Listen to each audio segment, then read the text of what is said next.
Hi, my name is Simon Cowley. I'm Professor of Emergency Medicine in Manchester, and I have with me today...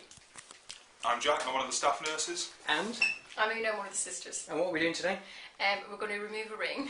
Why? Without cutting it off. Absolutely. Jack. Right. Why are we doing this? It's because patients come in with finger injuries and we cut the rings off all the time and it's a disaster. They don't like it.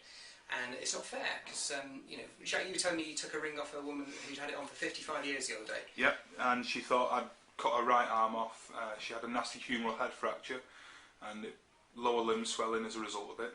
And or upper limb swelling? Well, upper limb swelling on the ring finger, and it had to come off. Yeah, so you see this patient, they've got a broken arm, but they're more worried about the ring. True? So it's Very crazy. Anyway, I have never cut a ring off, ever. And I'm going to tell you the trick about how I've managed to do that. Okay, so what we need is we need a patient who's got a ring, that's me, and an injury to the finger. Can you just stamp on that for us, Jack? Certainly.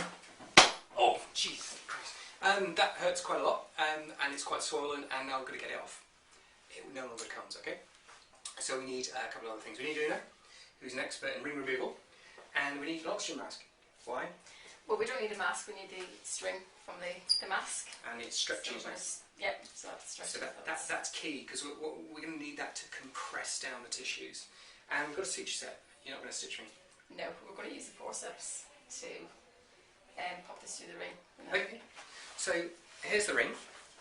And what we're going to do is, you can imagine this area here is all swollen up. And the ring won't come off because it's swollen. You've got to get rid of the swelling. So we're going to use this elastic band basically here to squash the tissues down, starting above the knuckle. So go for it. And this can be quite tight, really.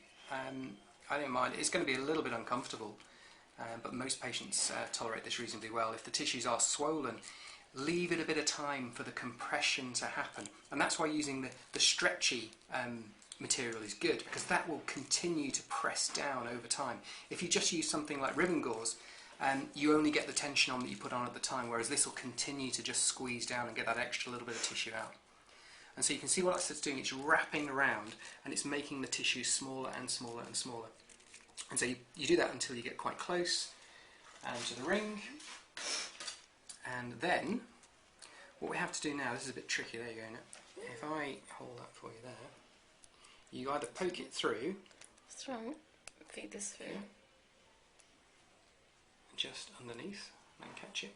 Okay, now there's the magic about to happen. Okay, what you do now is, this is clever, because what happens is it rotates and it jiggles the ring. Can you see that moving around in a sort of a spiral? So it's not only just, taking the soft tissue down, but it's also spiraling around the finger, and that's the best way to get it to move across.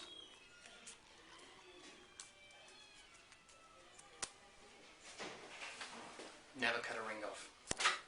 Just not needed to be done. Thanks, guys. Thanks, Una. Thank you. You're welcome. Thanks, Jack. Thank you.